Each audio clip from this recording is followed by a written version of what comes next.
Hello नमस्कार, आप सभी लोगों का स्वागत है। मैं हूं राज राणा। तो आज थोड़ा सा उत्तर प्रदेश की बात करेंगे और उन अभ्यर्थियों की बात करेंगे जो बहुत दिनों से टीजीटी और पीजीटी की तैयारी में लगे हुए हैं। वो चाहते हैं कि उनका एग्जाम हो जाए, एग्जाम के बाद जल्दी ही वह जॉब प्राप्त कर लें, लेकिन बहुत प्रयासों के बावजूद भी टीजीटी पीजीटी की परीक्षाएं अभी तक नहीं कराई जा सकी हैं।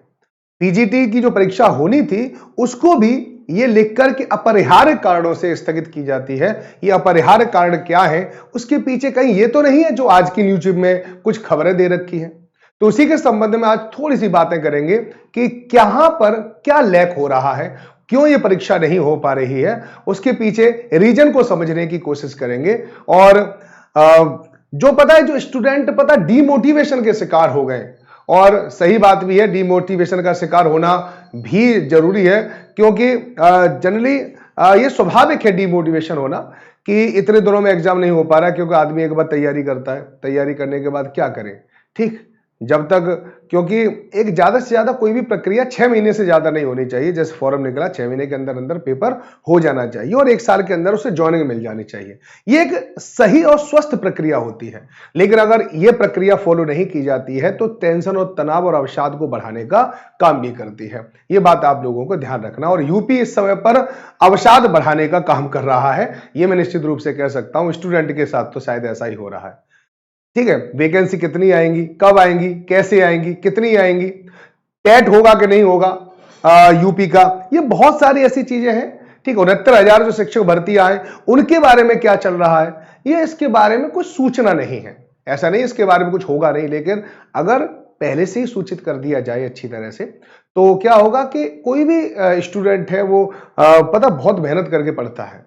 अब बहुत सारे लोग तो ऐसे भी हैं जिनके घर में कुछ नहीं है और वो कर्ज ले लेके बच्चों को दिल्ली में पढ़ा रहे हैं, बाहर पढ़ा रहे हैं। कोई यूट्यूब से पढ़ रहा है, कोई कहीं पढ़ रहा है, कोई कैसे भी पढ़ रहा है, कोई ऐप से पढ़ रहा है, लेकिन बहुत ज्यादा मेहनत कर रहे हैं। ठीक है, अगर उन्हें सही समय पर परिणाम ना मिले, कहते हैं न्याय में देरी नहीं होनी चाहिए। इसी प्रकार से अगर आप जो बच्चा तैयारी कर रहा है तो उसे भी सही समय पर अगर नौकरी मिल जाए तो वो ज्यादा अच्छा है। और इसके बारे में देखो, आइए सूचना क्या मिली है आज, उसके बारे में मैं आपको थोड़ा सा बता दूं। पहली बार शासन की निगरानी में संपन्न होगी असिस्टेंट प्रोफेसर भर्ती की चयन प्रक्रिया। अब आप कहोगे सर पहली बार, सर ऐसा क्यों हो रहा है, या मैं पहली बार क्यों लिख रहे हो, है ना, कि अब तक क्या हो रहा था। तो मैं जल्दी कह रहा हूं, तो कुछ तो नया हुआ होगा ना, कुछ ना कुछ तो वजह रही होगी ना जिस वजह से कह रहा है कि पहली बार शासन की निगरानी में होगी। तो देखो यहां पर क्या लिखा हुआ है कि 16-17 अप्रैल को परीक्षा हुई थी।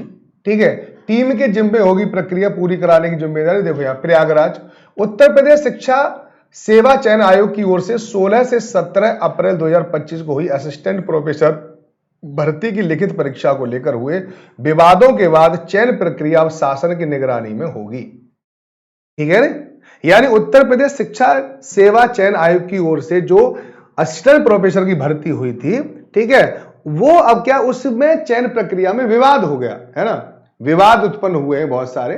ठीक है, विभिन्न प्रकार के विवाद हैं, कुछ चीज विवाद आप भी समझ सकते हो। ठीक है, अब ये शासन के निगरानी में होगा। इसके लिए शासन स्तर पर 4 सदस्यीय टीम गठित की जाएगी। विशेष सचिव गिरजेश कुमार त्यागी की ओर से जारी निर्देशों के अनुसार ADM city Prayagraj Satyam Mishra, additional SP Geetanjali Singh, additional SP STF Vishal Vikram Singh और उत्तर प्रदेश शिक्षा निदेशालय के सहायक निदेशक अजीत कुमार सिंह को टीम का सदस्य बनाया गया है। दिशा निर्देशों में कहा गया है कि असिस्टेंट प्रोफेसर भर्ती की लिखित परीक्षा के बाद की कार्रवाई निर्धारित समय एवं पारदर्शिता के साथ पूरी करा नहीं जा सके, इसके लिए 4 सदस्यीय टीम आयोग को सहायता प्रदान करेगी। प्रदेश के अशासकीय सहायता प्राप्त महाविद्यालय में 33 विषयों में असिस्टेंट प्रोफेसर के 910 पदों पर भर्ती की लिखित परीक्षा हुई थी। इस दौरान पेपर आउट होने के आरोप लगे थे। तो कहीं ऐसा ही तो नहीं है कि जो टीजीटी पीजीटी का जो अभी जो पीजीटी की जो परीक्षा स्थगित हुई है वो भी इसी वजह से हुई हो, क्योंकि एक जो अब मान लो कि यहां पे जब विश्वास नहीं किया गया है तो आगे भी विश्वास में कमी तो आई होगी, सीधी सी बात है। तो अब शासन ही देख रहा होगा कि किस प्रकार से यहां पर ये पेपर कराया जाए, और पीजीटी की परीक्षा न करवाने के पीछे भी हो सकता है कोई पेपर आउट जैसी भी कोई खबरें नहीं हो। तो ये बहुत सारे शासन के अंदर की बातें हैं जो सभी को नहीं पता होती है। ठीक है, अपरिहार्य कारणों में ये बहुत सारे कारण हो सकते हैं, क्योंकि यहाँ पे सीधे सीधे जो खबरें आई है उसी के बारे में मैं आपको बता रहा हूं कि इस दौरान मैं ये नहीं कह रहा हूं कि पेपर आउट हुआ है ना, ये बात ध्यान रखना। तो इस बात पे थोड़ा सा ध्यान रखना होगा आपको भी। बस हाँ ये है कि अपरिहार्य कारणों में कुछ भी हो सकता है, ठीक है, पेपर न छपा हो, पेपर आउट हुआ हो, या कुछ और भी ऐसी चीजें हो जो सरकार न बताना चाह रही हो, उसके बारे में मैं आपको बता रहा हूं, ठीक है। नहीं, छात्रों ने आयोग पर धरना प्रदर्शन भी किया था, यानी पेपर आउट, यानी अगर आप एग्जाम की तैयारी कर रहे हो और आपको पता चल जाए कि पेपर आउट हुआ है तो समझ लो मनोबल टूट जाता है, ठीक है, मन नहीं करता उठने का। मैंने भी एक आध एग्जाम दिया है, ठीक है, मेरा भी एग्जाम आउट हुए थे, तो मैं उस फीलिंग को समझ सकता हूं, ठीक है ना, कि बैठकर उठने का मन नहीं करता, क्योंकि जब एग्जाम की डेट आती है तो एक महीने दिल की धड़कनें किस हिसाब से चलती हैं ये हमें पता है। उसके बाद एग्जाम देना, एग्जाम देने के बाद पता है अगली बार हमारा दिमाग कैसा रहे कैसा ना रहे, कोई जरूरी थोड़ी है उसी प्रकार से दिमाग काम करता रहे। अगला पेपर हो, जरूरी थोड़ी है कि जो हम पे आता था वो अगले पेपर में वही आ जाए, कभी कभी ऐसा भी तो होता है। तो बहुत बड़ी असमंजस की स्थिति होती है। तो पेपर आउट होने के बाद आरोप लगे थे और मामलों में एसटीएफ ने कुछ लोगों को गिरफ्तार भी किया था। हालांकि बाद में यह कहकर उन्हें क्लीन चिट दे दी गई कि उनके पास से नकली पेपर मिला है। अपने गठन के बाद आयोग ने पहली बार परीक्षा कराई थी, ये बात मैं आपको बता रहा हूं। देखो कोने में ये भी लिखा हुआ टीजीटी पीजीटी भर्ती को लेकर भी सवाल के घेरे में आयोग, तो आयोग ने ये वाला यहाँ पे परीक्षा हो रही थी उसमें भी पेपर आउट के उसके ऊपर वो लग गए, आरोप लग गए। पहला पेपर ले रहा था भाई साहब ये आयोग, और इसके बाद अभी तक आयोग पीजीटी का पेपर नहीं ले पाया है। कोई ना कोई रीजन है, अब कैसे संस्थागत रीजन है, क्या रीजन है, उसके रीजन के बारे में आप बहुत जल्दी जैसी जैसे खबरें पता चलेंगी हम आपको बताते रहेंगे। तो यहाँ पे भी लिखा हुआ टीजीटी पीजीटी भर्ती परीक्षा को लेकर भी शिक्षा सेवा चयन आयोग की कार्यप्रणाली लगातार सवालों के घेरे में है।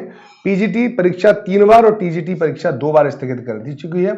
अगली बार भी ये दोनों परीक्षा निर्धारित समय पर कराई जा सकेंगी, इस पर भी असमंजस की स्थिति बनी हुई है, ठीक है। आयोग की कार्यप्रणाली को लेकर अभी कोई पता नहीं चल पा रहा है कि क्या होगा क्या नहीं होगा। यहाँ पे भी आप देख सकते हैं असिस्टेंट प्रोफेसर भर्ती परीक्षा के बाद शासन की मॉनिटरिंग, प्रश्न चिन्ह लगने के बाद शासन ने बनाई कमेटी।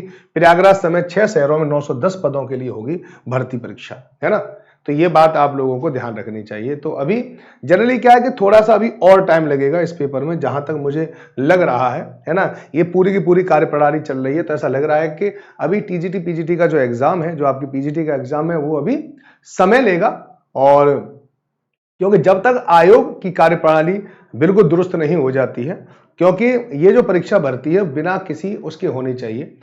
इसमें शासन भी पूरी तरह से ये कह रहा है कि अगर मान लो कि कोई भी ऐसी खबरें नहीं आनी चाहिए कि पेपर आउट हुआ है, ये हुआ है, वो हुआ है, बिल्कुल शुचिता के साथ पेपर होना चाहिए। लेकिन मैं शासन से अनुरोध करना चाहता हूं कि इस प्रक्रिया को थोड़ा सा तेज किया जाए, थोड़ा सा और ज्यादा एक्टिवली इस पर काम किया जाए, ताकि बच्चे जो बहुत दिनों से तैयारी कर रहे हैं, अपनी उम्र गंवा रहे हैं, है ना, उनको कम से कम इस बात का भरोसा हो कि पेपर होगा, पेपर होने के बाद उन्हें ज्वाइनिंग मिलेगी, और जल्दी से जल्दी ज्वाइनिंग लेके ये भी पता पूरा की पूरा इस प्रक्रिया को संपन्न किया जाए तो बहुत ज़्यादा अच्छा होगा।